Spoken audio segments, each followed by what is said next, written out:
Hi, everyone. Welcome and thank you for joining our program today. My name is Joanne Ho. I'm a board member of CATS.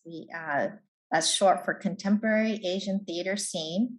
We're an organization in the Silicon Valley that presents Asian American Pacific Islander arts and artists. Today's discussion will be with the filmmakers of the acclaimed documentary Chinatown Rising. um, the film was made by a father and son duo, Harry and Josh Chuck. Before we begin, I wanted to thank our sponsors of CATS, SV Creates, California Arts Council, Friends of CATS. They make this possible to bring this programming to the area. Also, if you have any questions or comments throughout the program, you can go ahead and either enter your comment or question into the chat box, or you can use the Q&A box in the Zoom, and we will route your comments and questions to be addressed in the discussion. So now I'd like to introduce our moderator today, Leanne Lamb. She is the president of the board of CATS, and I'll let her introduce herself further. Hello, thank you, Joanne. Appreciate it. And welcome everybody to this wonderful program. It's very exciting to celebrate such an important film when we're in the middle of Asian Heritage Month. Actually, we're the beginning of Asian Heritage Month, and it is also the 140th anniversary of the signing of the Chinese Exclusion Act. And I think this is a very appropriate program to discuss during that this momentous time. Not good, but something that we will always remember and how it's affected us along the way. It is my honor to welcome two distinguished guests and filmmakers, and ones that we CATS has been friends with for the past couple years, because we actually included Chinatown Rising during our 2019 Asian American Film Festival in the Silicon Valley. They were so gracious to come down, and they came to sold out houses, and the crowd was very excited to see such an important film explaining what was happening with the Asian American movement in the 60s. I'd like to introduce Harry Chuck, and I'd like to read his bio first. Harry is the co-director, producer, and director of photography of Chinatown Rising. A former youth director and later executive director of the renowned Cameron House, Harry was an early mentor for thousands of Chinatown youth. Harry was a catalyst in Chinatown's fight for saving the Chinese playground from being developed into a parking lot, leading to the formation of the Committee for Better Parks and Recreation in Chinatown. He was the co-founder of the Chinatown Coalition for Better Housing, which led to the fight to develop Mei Lin Yun affordable housing project. He was appointed by 5 separate mayors to city commissions, which included the Public Housing Authority and the Juvenile Justice Commission. Harry was one of the first Asian American religious leaders to speak out for same-sex marriage. In 1981, he earned his MA from San Francisco State University Film Art Department, where he served as a student assistant in film history. His footage that he took personally for this film was shot as a student and activist, and Chinatown Rising is his first official return to filmmaking. Welcome, Harry Chuck. Thank you so much for joining us. Next, I'd like to introduce Josh. Josh Chuck grew up in San Francisco Chinatown and has worked in the community for over 16 years as a youth worker, filmmaker, and fundraiser. He's produced, shot, and edited short films for the past 16 years, mostly sharing the stories of individuals who symbolize the rich diversity of the city, as well as organizations advocating for the needs of the underserved. He's currently directs the UPS Community Internship in San Francisco, which is an intensive community immersion program for the UPS upper management, and focuses on Chinatown, Tenderloin, and the Bayview neighborhoods. Chinatown Rising is Josh's first feature film. Welcome, Josh, and welcome, Harry. Appreciate you coming on. Hello. Yay. This is great. And Josh and I just found out that we share a really very special singer in mind too, because maybe I'll put my shirt on later on. Harry and Josh, thank you so much for joining us on this special day. Really appreciate it. I think we'd like to start today's program off. Josh, I think there's a clip that you'd like to tip off. Yeah, thanks. And thanks everyone for being here. I really appreciate you taking the time. We thought it would be best. I know some people may have watched the film already and some not yet, but I think you have until Monday to actually watch the film if you've signed up. So maybe Sunday. Sunday or Monday. Okay, one of those. But just for the sake of this conversation, we thought we'd show like a couple short clips to kind of get us started. So the first was just going to be we're going to show the trailer. It starts out with my dad Harry in his garage.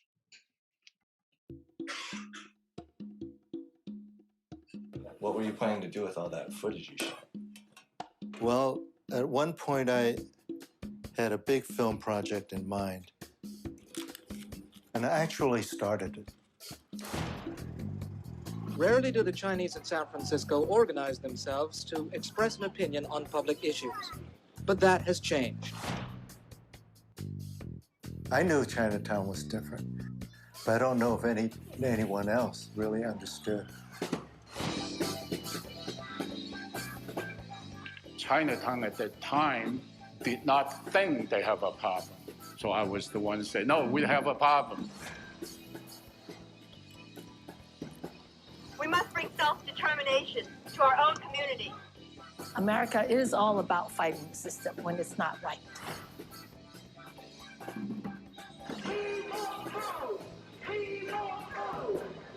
My gut says, you just can't do this.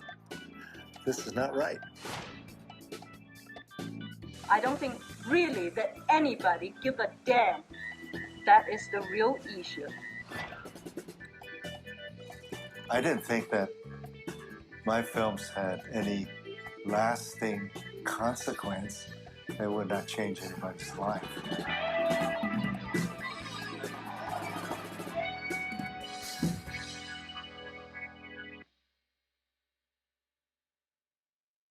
So that's the trailer of the film that gives you, I guess, a little taste of the tone of it all, and then we wanted to just show another excerpt of the film that's 4.5 minutes that we call The Origins of Chinatown.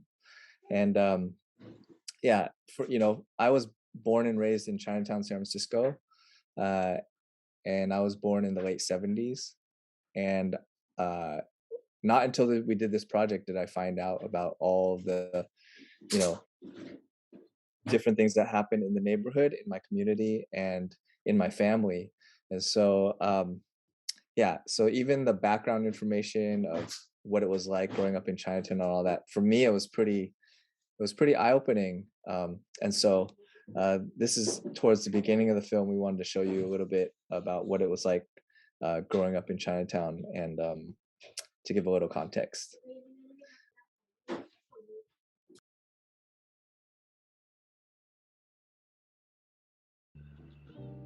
As a child, I never questioned, why does Chinatown exist?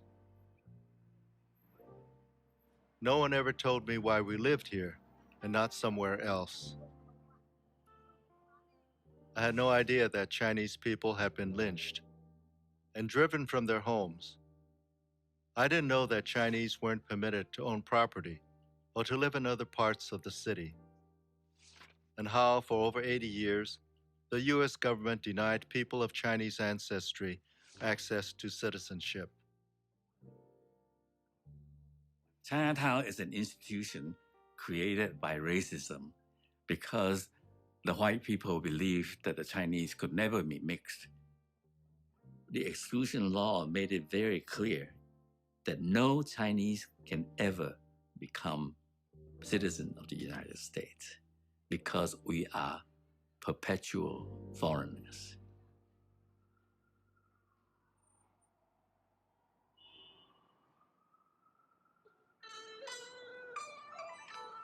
Your visit to Chinatown in San Francisco will be more enjoyable after you learn all of the fascinating things that we have to offer here at the Chinatown Wax Museum.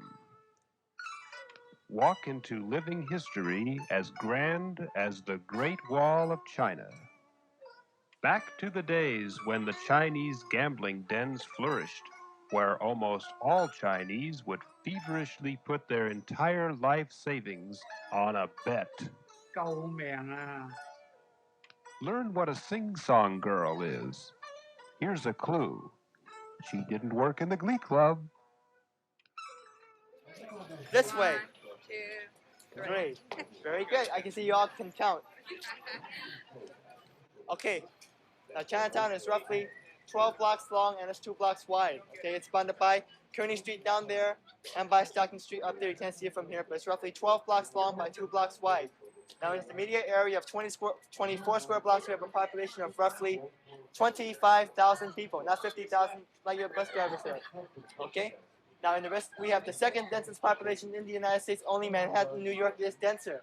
Since we're number 2, we do not try harder. Okay? Now, in addition to this, there is another 50,000 Chinese living in the rest of While outsiders were often captivated by the mystique of Chinatown, this for us was real life.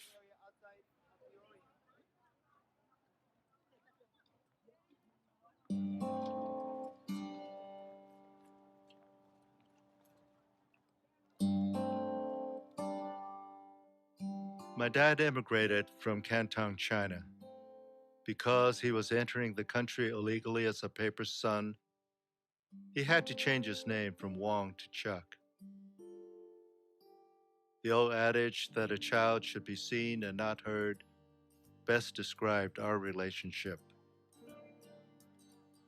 Chinese have submitted to racist white policy for a couple of generations, at least. We learned that when we were kids. Don't cross Broadway Street. If you go downtown, behave yourself.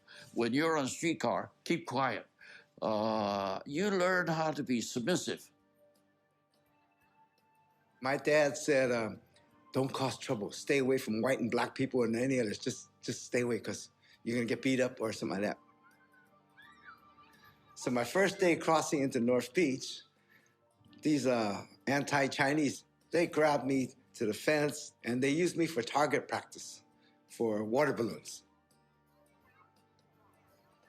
Growing up in the 60s, we did things to counter some of the cultural restrictions of our parents, which were immigrants, right? Which was, you're not supposed to go out and have fun. All you're supposed to do is go to school and then go to work. That's it. Thanks, Josh and Harry. Those were really poignant clips, and it just triggers so many memories. And when I grew up in Chinatown on weekends because my grandmother lived on Jackson Street, but I didn't. Not until your film came out did I really understand what was happening in Chinatown. So I'm so grateful for your film and displaying what was truly happening in the 60s and 70s. And Josh, I was wondering just a little bit of a question, but Chinatown Rising. I love the shirt. I love the icon. But can you tell me a little bit about how did the film get its name, Chinatown Rising? Harry's laughing back there. Is there an inside joke to it? No, I think it was like an early brainstorm session. It's like you're working on this film and you trudge along because there's no end in sight. So it's like then you just want to do something where it's like, hey, let's try to decide something for once. And we thought I honestly can't remember how that title came up, but it came up and then we said, well, before we settle on that, let's do a brainstorming session.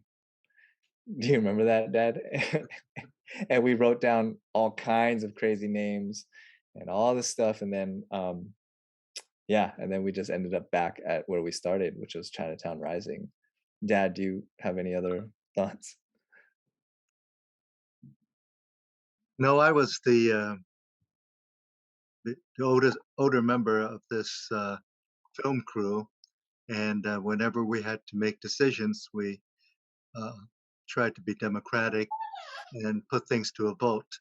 Um, since I was twice the age of the rest of the film crew, I usually lost the vote. I think Chinatown Rising was an attempt to say things are going to be different, and the images that we had collected and was an attempt to show people, um, here's a neighborhood that's been around for over 100 years, uh, and very little has changed. But now we had a new generation of young people who are eager to see changes. Um, so what we had was an intergenerational experience where young people and older people came together, resolved their differences, and were able to take action to make these changes. Excellent. I maybe you can tell us offhand, like maybe later on, what some of the other options were, because I would be sort of curious. Um, yeah, creating this film, did you have like a time frame that you were trying to work within? I was so excited when I saw your film at CamFest, but I know that we saw the fruits of what was many years of pulling this together. Can you talk about the development cycle? Well, this film began as a film project um, in college, and this was to be completed during my final year, or actually final semester at San Francisco State University. Um, it became very clear to the advisors that I had that for some reason they saw that they realized that I wasn't going to complete this project. Um, it just got longer and longer, took on a life of its own, and I was at the time working full time and starting a family. So uh, there was just too much pressure, and it turned out to be a blessing. Actually, um, you'll notice that in the early days of filmmaking, we used real film, and we had I think we had space for editing these films, and we had scissors and glue and and whatever fell on the floor usually got swept away. Now, because I couldn't finish that project, most of it went into cans and boxes until and I'll let Josh complete uh, this explanation because uh, the short of it was I just couldn't finish it, and I had to promise my advisors that someday I would, and they were very gracious and said, "Okay, we'll let you graduate, but be sure that you keep your promise." Yeah, I think the thing that comes to mind when you ask that question is, we started the project having no idea really what we were doing. And so we kind of took two steps forward, one step back, and we were just figuring things out by doing, which is really tough actually. When we only had we had 4 people basically on our team. So I think we worked for, let's say, I think 3 years, and weren't sure what we had exactly. It was trying to make things perfect, but it was like really hard to get a handle on everything. Um, but we got something down, like a rough cut, and that was when we applied to be in CamFest, and um, and then I think it was like early February, they said, "Hey, we want you to be opening night film in early May. Can you do it? And we looked at each other like, I guess, I don't know. And then the next 3 months was, I mean, it was so intense. It was every single day, every night, just going to work and realizing how much work goes into, you know, completing a film. And we got it done. Yeah. So it was great. Wow, the being happened at the right time in your background. Yeah, I think recently it was really exciting to see that you did an edit of the film, and I think you cut down. Was it about a half an hour? I don't know. Was it 30 minutes of the film? Can you tell me what your motivation in doing that cut was? Yeah, we did a kind of the festival circuit. So we're doing a lot of screenings in front of audiences, and we were there with them. And it just, for me, I know for me, I would sit in the theater and there would be parts in the film where I would just be like, oh, I think this just needs to move. This just needs to move faster, get to the next thing. And then I think the tipping point was we did a screening at a high school with like a lot of high schoolers. And that was when I really felt it. Like they were getting a little antsy, you know, that the thing needed to move. And so, yeah, I think we took off about 25 minutes from the original version. It was pretty painstaking. But I think we kept, you know, pretty much all of the important things, and we really tightened up the film, and it moves very quickly now.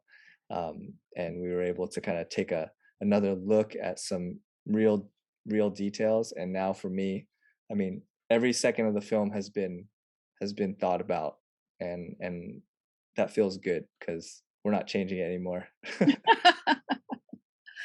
So Harry, what kind of response have you been hearing? I know that you've been going to both a lot of conferences. I've just been tracking you on seeing your activity on Facebook and on your website. What kind of experience and feedback have you been hearing with this new version? We learned a great deal about the power of film media, what people see and the way they perceive um, and interpret the events from what, you know, sometimes were totally unexpected. We learned a great deal from our viewers, especially those who had similar experiences in Chinatowns across the country. And they would say, well, how did you guys do this? Because, we, you know, we've been thinking about organizing ourselves for years, but it's a very, very difficult thing to do. And also, the people that we interviewed were there some 45 years before, during the period of social change and political change. And they were not free at the time to really express themselves until it was time to make this film. And because there were just too many threats against people who wanted to make changes. And but now the threats were gone, and people were free to speak, and they had these experiences and these you know insights that they couldn't express before. So that really helped us complete the film. And Harry, you shot this footage. How did you have I guess when you were shooting the footage, what was your thought behind doing so in capturing so much footage? I forgot how long of the length that you had, but what was your thought in capturing the day-to-day activities happening with this Asian American movement? I think the experience that most photographers have and filmmakers have is a certain excitement, and usually it's more an element of surprise. You're carrying that camera, and you're just trying to pick up things that are happening. And during that period of time, a great deal was happening. We had a tremendous influx of immigrants. We had gang activity that we never had before.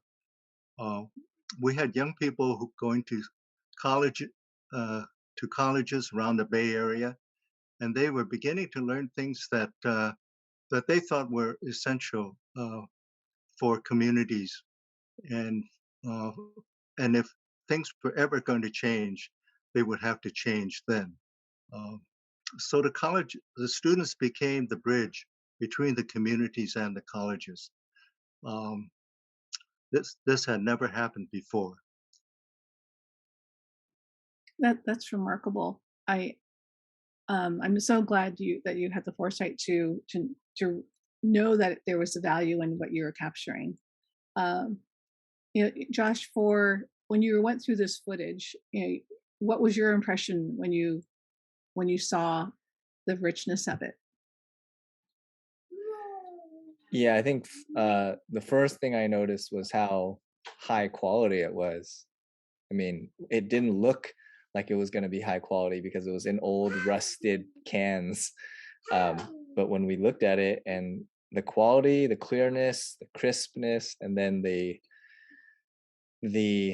uh the way, the framing and everything and focusing that my dad did was pretty amazing. That's what I noticed when I first saw it.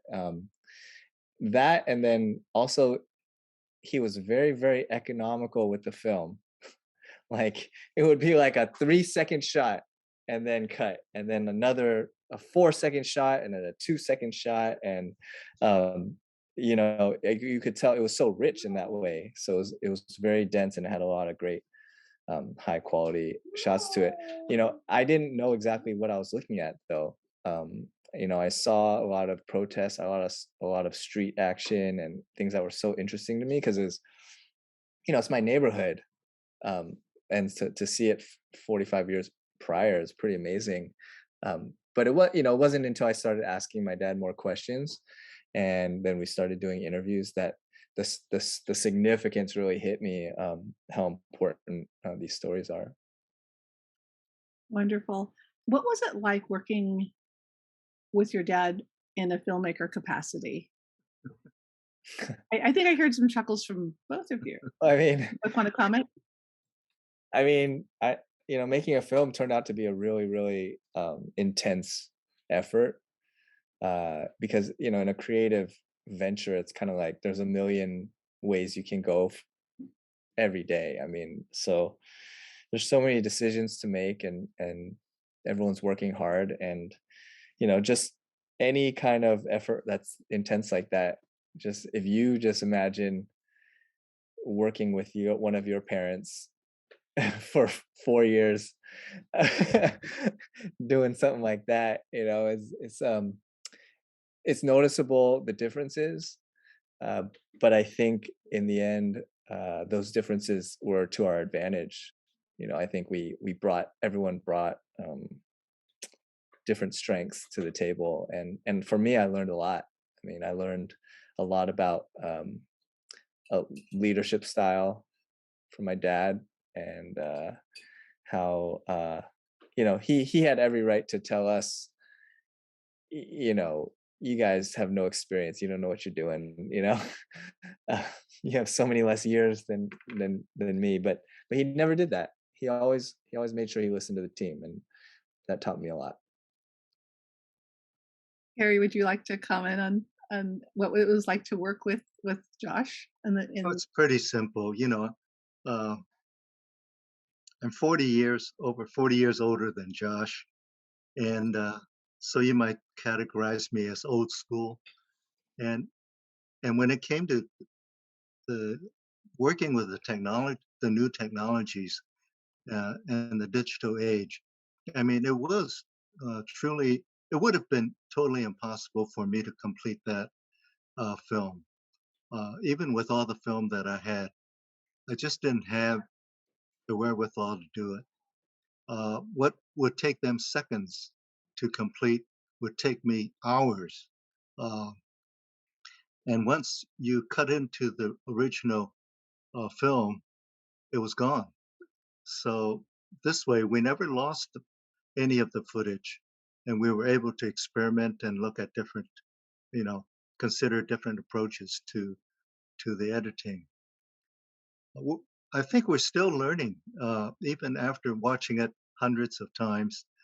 There are things that we see that that our viewers have seen. Uh, we didn't. There are things that we didn't see, and they were able to, communicate those things to us, and so so this enabled us to move forward. Maybe Josh would like to comment on what the future looks like for the film.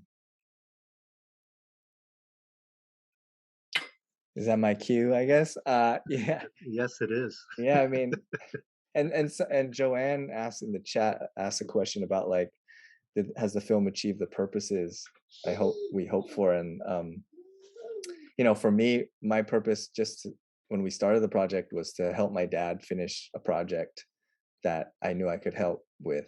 But that changed, as we went along. That remained my goal, but added to that was, to make a film that would be engaging enough that people would want to watch it, and engaging enough that it would have a place in classrooms. That's really been one of the main goals of ours. So yeah, we have like the DVDs and streaming for institutions available right now. And so far the response from educators who have watched the film has been very, very positive. And so we are like really happy with how things are going now. It's just a matter of getting in front of more teachers and educators and administrators, because it's been great. Like one day someone told us they were going to try to have the director of ethnic studies here in San Francisco watch the film, and then the next morning the director emailed me and said, "Hey, we want this film in every high school in San Francisco." So that it feels good, and that more and more young people will get to watch these, to take in these stories and see these role models, because I know I never had them in school for sure. Exactly. And I think that on your website, ChinatownRising.com, that there's institutional pricing. You're making it easy. You're creating study guides and as many tools for schools to integrate it into their system. I'm curious, what age group are you did you start with, and how low are you going? Yeah, I mean, I think we targeted like 6th grade and up. The study guide we spent a year making with educators. It's all in total, there's 8 lesson plans. It's 79 pages long. So, but it's broken up like to correspond with excerpts that we cut from the film. So those excerpts are like between 4 and 11 minutes each. So that was the feedback we got from teachers, was like, we can't show an hour and a half movie. We need something shorter. So we did that, and the themes are, the guide helps teachers go as in depth as they feel is right for their classroom. We've had a couple screenings with 4th graders. I think in San Francisco public schools, immigration is covered in 4th grade, and hey, they had some really great questions. So I don't think it's too complex or too anything for 4th graders. Yeah, it's been a great response.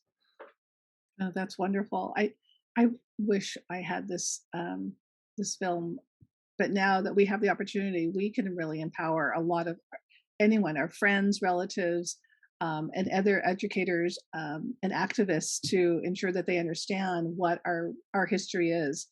I recently saw a play that talked about immigration to Angel Island, and I think just seeing it, we hear the stories we read about it, when we see it, it touches us completely in a different way. It's a very visceral situation to see seniors calling up to City Hall to fight for what their rights are, to see what's happening in I Hotel.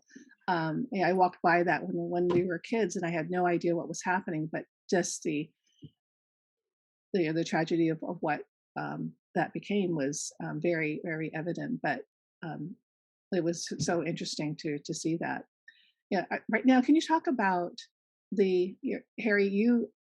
You're an activist. I had you in a previous program to talk about Asian American activism.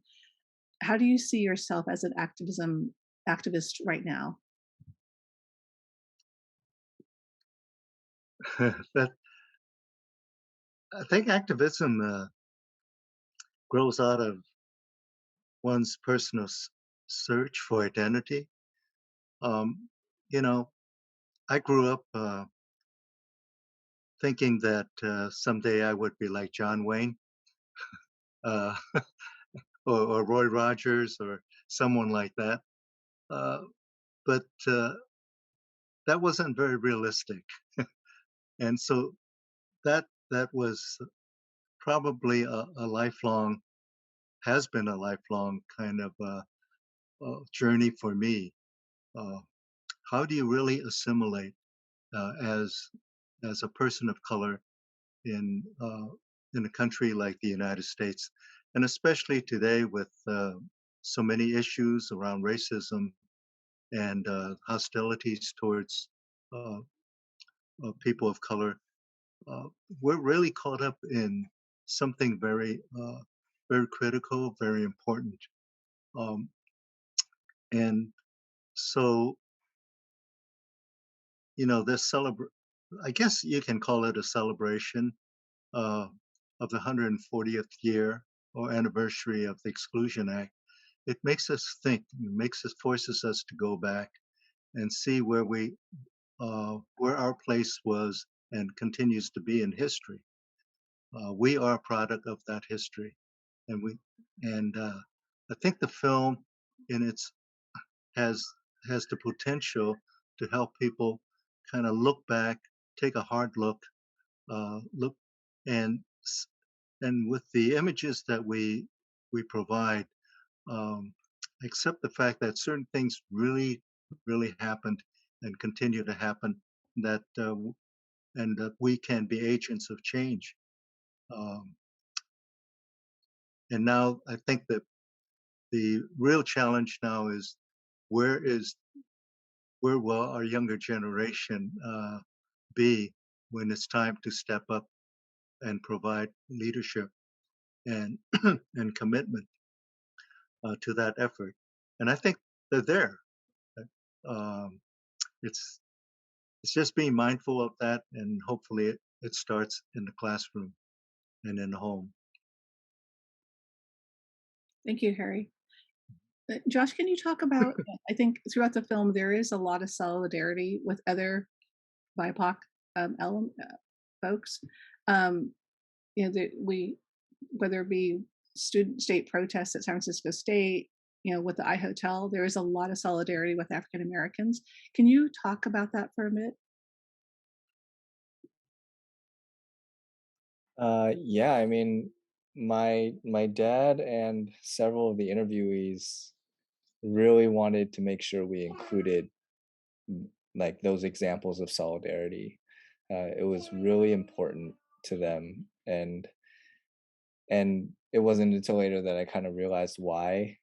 When it was hard to find actually concrete examples of like African American and Asian American solidarity in other settings, uh, and so the civil rights movement was really, a lot of Asian American activists credit the Black movement for initiating things, for doing things first and showing the way, and really taking the most heat, and then even to the point of creating the Civil Rights Act, which then resulted in changing of immigration laws so that so many more Chinese people could even come to the United States.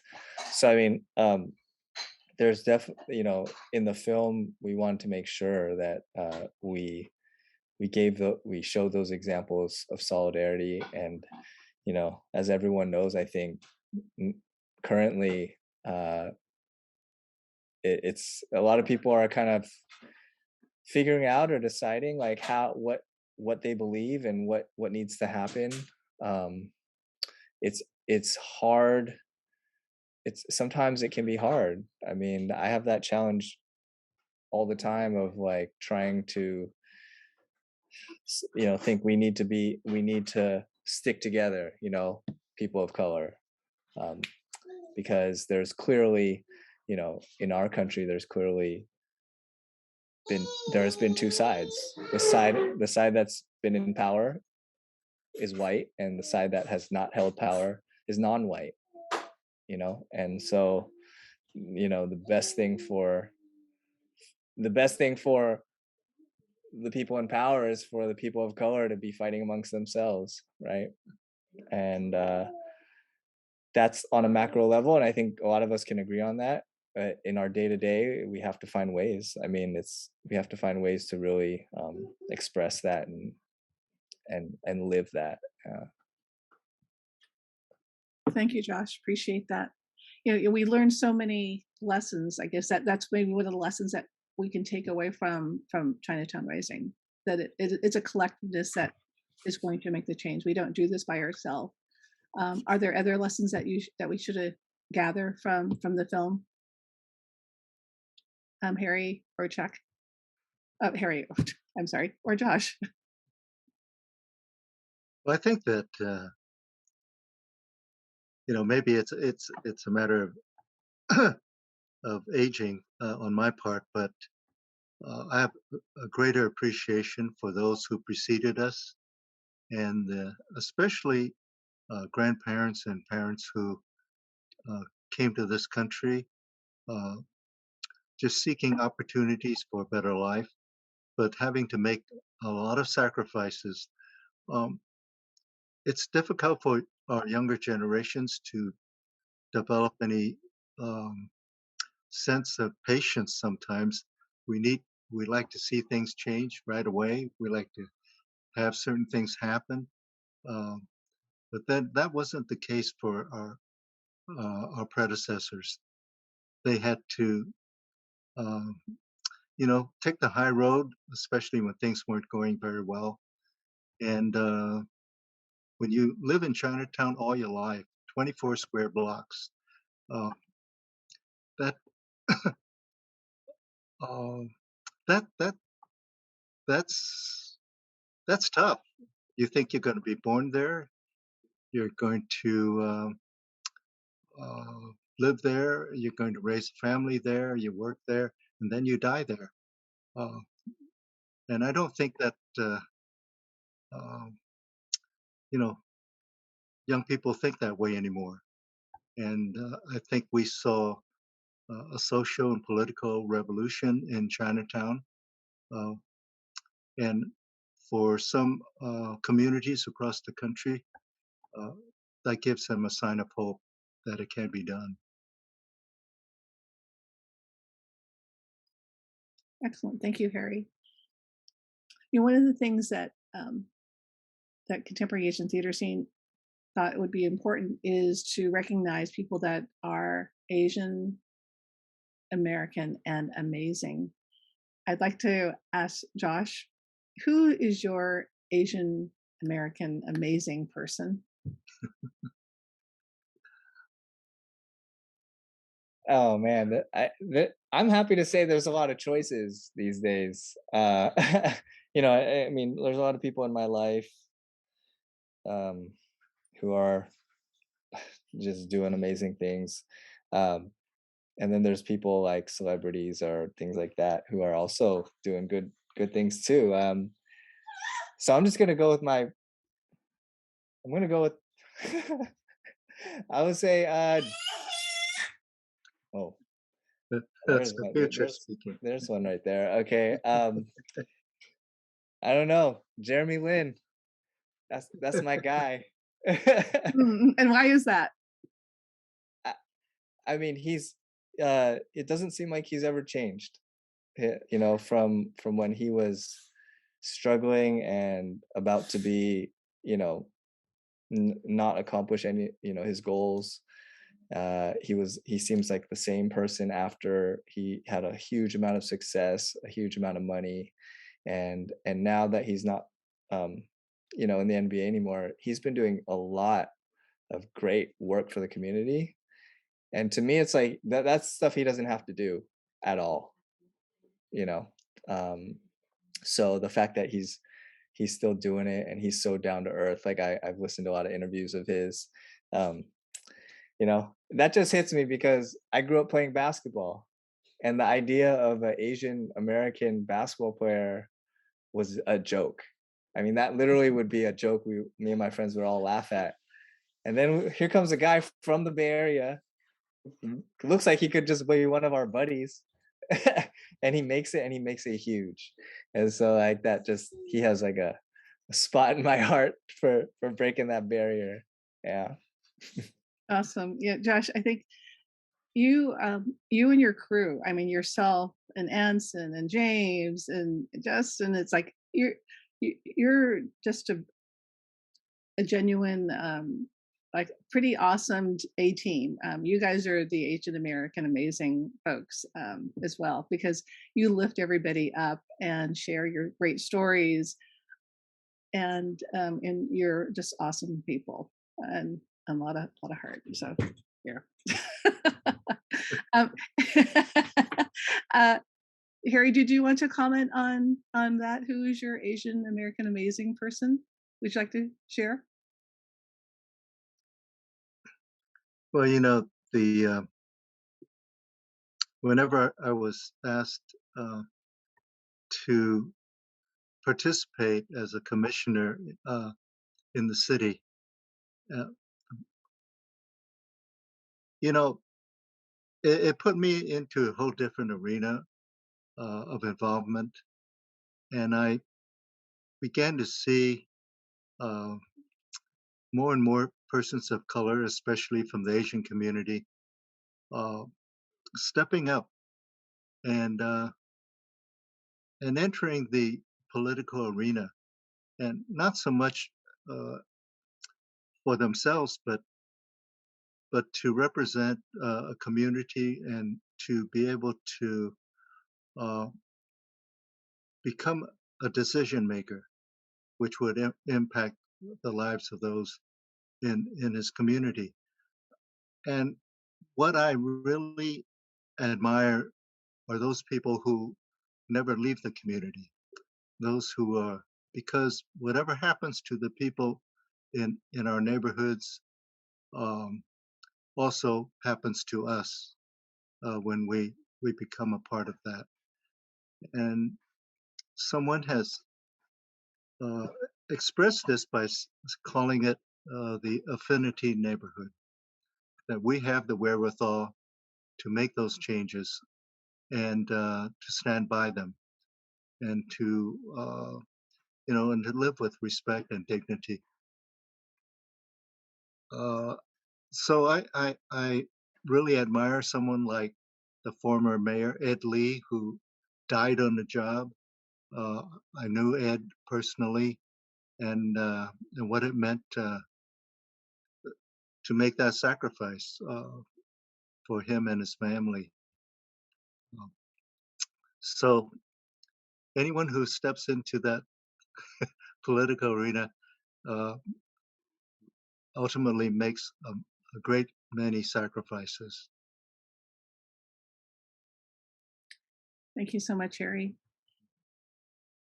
I think I can't believe how fast this time has gone by. We're almost at our close, but if there's anyone who wants to ask any questions, put it into the Q&A really fast, and we'll have an opportunity. I appreciate the comments that have been put in the chat as well, because I think there's a lot of sharing.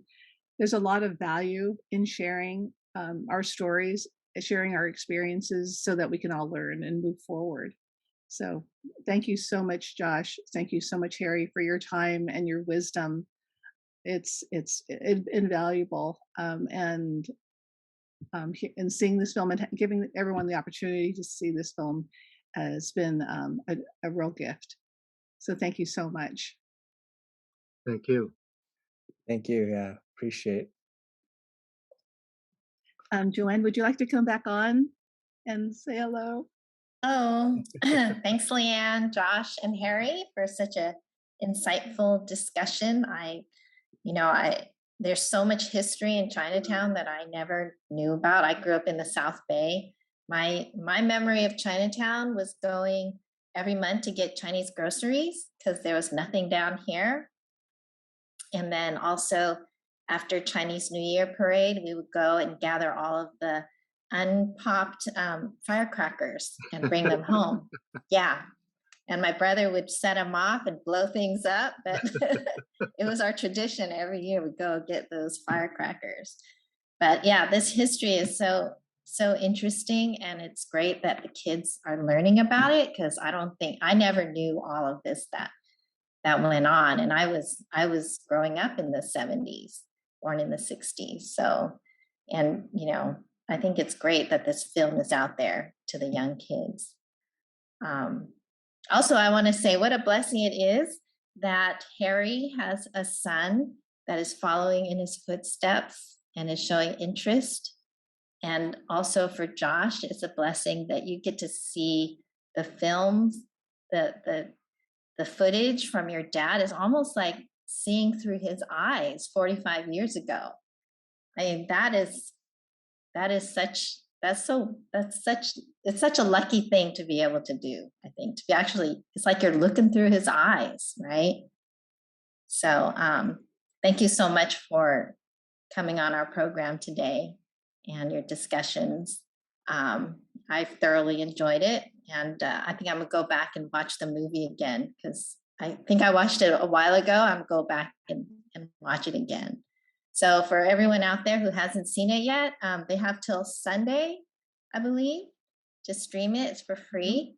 We'll also have a recording of this webinar so people can go back and also watch after they've seen the movie. So to close, I just wanted to highlight some of our remaining programs in May. From May 24th through the 27th, we'll be having another film screening for Find Me. It's in collaboration with AARP. We'll have a virtual discussion with the award-winning director and actor in the film, Tom Huang, and that discussion will be on May 25th at 4 p.m.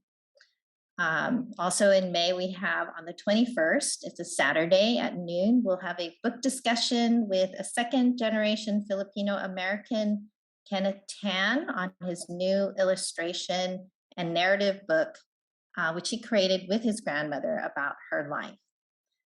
So we look forward to seeing people join us for those two programs.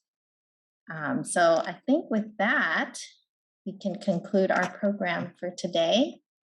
And thank you again for everyone joining us. Thanks for having us. Okay, thank you. Thank you. Bye.